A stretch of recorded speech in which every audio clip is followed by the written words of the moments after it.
मोदी यानी हर गारंटी पूरी होने की गारंटी। प्रधानमंत्री ने यह भरोसा दिया अपने वोटर्स को और वोटर्स में वो मैसेज नीचे तक गया और इसीलिए उन्होंने इस तरह का रिजल्ट दिया बीजेपी के लिए। लेकिन आइए जरा बिग वॉल पर हमारे साथ डेटा मुशाई भी जुड़े हुए, उन तक हम जाएं उससे पहले आपको दिखाते हैं कि क्या यहां पर रहा नतीजा। मध्य प्रदेश में देखिए यहां पर ग्रामीण इलाके हैं जहां 181 सीटें आती हैं, 230 में से 181 सीटें ग्रामीण इलाकों में। इन ग्रामीण इलाकों में देखिए यहां पर बीजेपी को ग्रामीण इलाकों में फिनोमिनल जीत मिली है, अद्भुत उनको यहां पर बढ़त मिली है। 36 सीटें एक्स्ट्रा मिली है उनको पिछले रिजल्ट से और इस बार 121 सीटें उन्होंने हासिल की हैं। कांग्रेस को 32 सीटों का नुकसान हुआ है, 59 पर सिमट गए वो ग्रामीण इलाकों में, जबकि कहते हैं बीजेपी शहरी इलाकों की पार्टी है। और इसके अलावा 4 सीट अन्य जो है उनको नुकसान हुआ और एक पर वो सिमट कर रह गए 181 में। लेकिन अब जरा शहर की पिक्चर आपके सामने रख देते हैं। ये 49 सीटें हैं शहरी इलाकों में और यहां भी देख लीजिए, यहां भी बीजेपी फायदे में ही है, लेकिन 42 का आंकड़ा जो उन्होंने यहां पर हासिल किया है उसमें 18 सीटें एक्स्ट्रा उनको हासिल हुई है। कांग्रेस के पास ज्यादा सीटें पहले भी नहीं थी,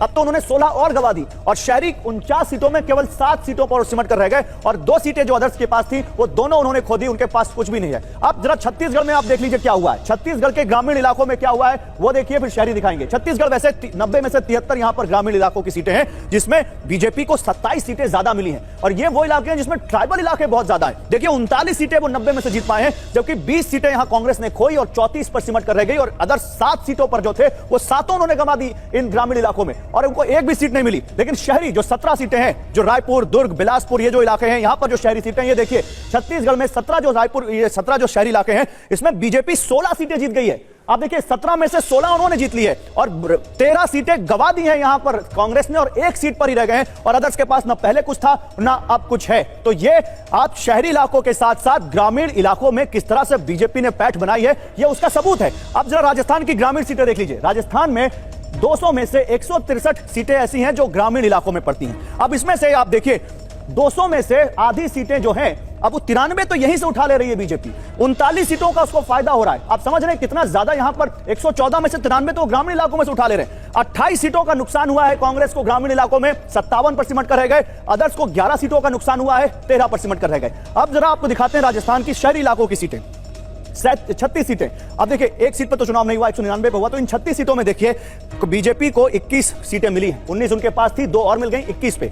यहां पर कांग्रेस को 14 में से 1 सीट 14 मिली है, 1 सीट का नुकसान हुआ है उनको और अदर्स के पास 2 थी, 1 का नुकसान हुआ है, 1 उनको मिली है। तो शहरी इलाकों में तो बहुत बड़ा फेरबदल नहीं है राजस्थान में, लेकिन ग्रामीण इलाकों की सीटों ने, जिसमें ट्राइबल्स भी आते हैं, जिसमें एससी भी आते हैं, उन सीटों ने बीजेपी को इतने ज्यादा वोट दिए कि बीजेपी आज इस तरह की मेजॉरिटी में या इस तरह की कंफर्टेबल मेजॉरिटी में आ रही है। लेकिन अब जरा तेलंगाना भी देख लीजिए, क्योंकि तेलंगाना भी बड़ा अहम है, बड़ा इंटरेस्टिंग रिजल्ट है वहां का। तेलंगाना में देखिए 119 में से आप शहरी इलाकों की सीटें देखेंगे तो 39 सीटें आती हैं। यहां पर बीजेपी को पिछली बार 1 सीट उनके पास थी कुल, उसमें अब 2 सीटें और मिली हैं, 3 सीटें हो गई हैं उनकी शहरी इलाकों में। कांग्रेस के पास 5 सीटों का उसको फायदा हुआ है, 4 थी 9 हो गई हैं।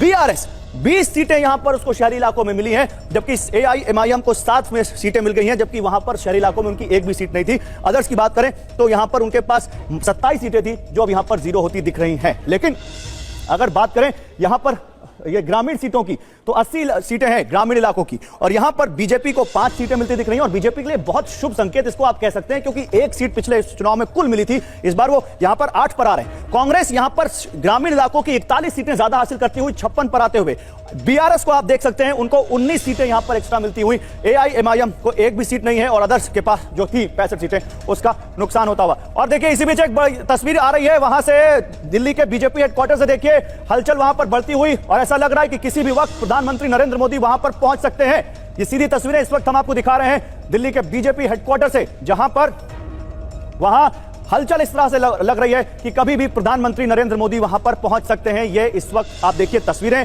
प्रधानमंत्री नरेंद्र मोदी कार्यकर्ताओं का धन्यवाद करने, इस महाविजय के बाद उनको बधाई देने और शायद यहां पर आगे क्या रहा है बीजेपी के लिए वो भी बताएं, वो वहां पर पहुंचने वाले हैं।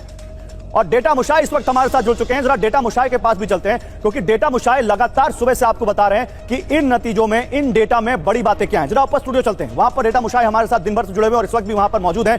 डेटा मुशाई, लगातार आप मुझे बता रहे हैं कि एसटी वोट्स मिला है, एससी वोट्स में भी बीजेपी को बढ़त मिली है। मैं अगर आपसे पूछूं कि ये जो इलेक्शन रहा और प्रधानमंत्री नरेंद्र मोदी जिस तरह से जीत की गारंटी बन गए, आप मुझे ये बता सकते हैं कि तमाम योजनाओं की बात हो रही है इन 4 राज्यों में, ये योजना, किस राज्य में कौन सी योजना ट्रम्प कार्ड साबित हुई, आप बताइए।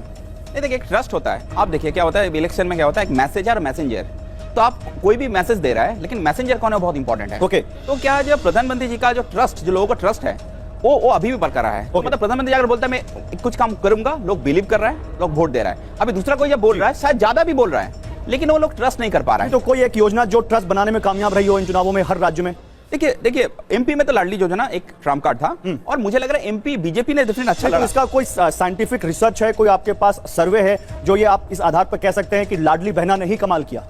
देखिए कभी इलेक्शन आप इतना बड़ा जब मार्जिन से जीत रहे हैं, आप नंबर देखिए कितना है, 163 166। हाँ। तो कभी एक चीज से वो इतना बड़ा नंबर नहीं आता है। आप समझ रहे हैं, बहुत सारी चीज मल्टीपल एडिशन होकर ये होता है। ठीक है, तो इसमें डेफिनेटली लाडली बहना देखिए क्या होता है, बीजेपी एक टाइम में लग रहा था बीजेपी एमपी हार रहा है। नहीं तो वैसी योजना तो मध्य प्रदेश में कांग्रेस ने भी वादा किया था, बल्कि वो 1500 देने का वादा कर रहे थे, तो 1250 दे रहे हैं। नहीं देखिए, ये 1250 1500 का वो इशू नहीं है। मैं आपको बोलना था एमपी में एक टाइम में बीजेपी बैकफुट में था। हाँ। इवन बीजेपी ने मतलब सेंट्रल लीडरशिप शिवराज सिंह चौहान को ऐसे डिक्लेयर नहीं किया था। हाँ। सीएम आपको बाहर से मिनिस्टर ले आया। अब डेटा के जरिए कुछ बता सकते हैं मुझे कि क्या इशू था, असल में क्या हिट कर गया? एक इशू, 2 इशू, 4 इशू, जिसने बीजेपी को इस तरह के नंबर जो हम दिखा रहे हैं वो हुआ क्या? राजस्थान में कहा जा रहा है हिंदुत्व का कार्ड चल गया, एमपी में आप कह रहे हैं लाडली बहना चल गया, छत्तीसगढ़ में तो वो वहां पर गोबर भी खरीद रहे थे, गौमूत्र भी खरीद रहे थे, और यही वादा उन्होंने राजस्थान में भी किया था, फिर भी वो हार गए दोनों जगह। देखिए मैं बोल रहा हूँ ये सब बड़ा स्टेट है, कोई एक इशू में पूरा एरिया ऐसा नहीं होता है। इलेक्शन डिफरेंट एरिया में डिफरेंट कई इश्यूज बताएं मुझे, क्या इशू है? देखिए एक इशू एक जो है, मुझे लग रहा है बीजेपी जो कांग्रेस से, देखिए आप जीत रहे हैं, किसी ने कुछ गलती कर रहा है, उससे भी आपका भी फायदा होता है।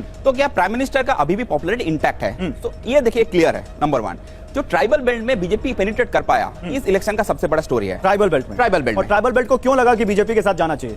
देखिए ट्राइबल बेल्ट में कांग्रेस क्या है, बहुत टेकन मतलब ग्रांटेड ले लिया था, जो ट्राइबल हमको वोट करेगा, हाँ। रीच आउट नहीं हुआ। हाँ। ठीक है, बीजेपी का देखिए आपका जो आरएसएस का ऑर्गेनाइजेशन वगैरह है, अब बनवासी समिति वगैरह ये सब जो है वो कंटिन्यूअसली काम कर रहा है। मतलब आप समझ रहे एक साल का मेहनत नहीं है, आप समझ रहे बहुत साल का मेहनत के बाद आप किसी का ट्रस्ट गेन कर रहे हो, तब वोट स्विंग हो रहा है। ठीक है, ठीक है। तो जो कॉमन ट्रेंड है, आप देखिए अलग अलग स्टेट मत कीजिए, कॉमन ट्रेंड जो है। अच्छा, इस चुनाव में क्या स्विंग फैक्टर्स बहुत बड़ा यहाँ पर कारण रहा है, और क्या स्विंग वोटर्स की वजह से भी या स्विंग वोट्स की वजह से भी ये रिजल्ट हम देख रहे हैं? देखिए आप देखें एमपी में कांग्रेस ने वोट लूज नहीं किया। हाँ। बीजेपी ने वोट कंसोलिडेट किया। हाँ।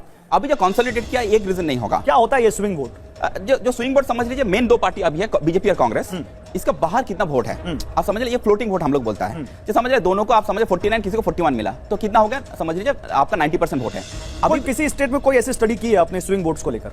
नहीं स्विंग वोट तो कांग्रेस से कुछ मूवमेंट नहीं हुआ। हाँ। मैं आपको बोल रहा हूँ, आप जो बोले फ्लोटिंग वोट, हाँ।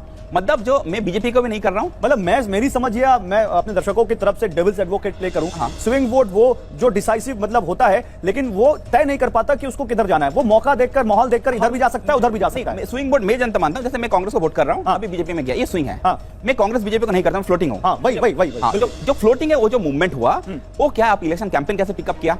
ठीक है, आप देखेंगे एमपी छत्तीसगढ़ में कांग्रेस का सेंट्रल लीडरशिप ज्यादा कैंपेन करने गया ही नहीं। ठीक है, फोकस था तेलंगाना। ठीक है ना, जाते तो फायदा होता।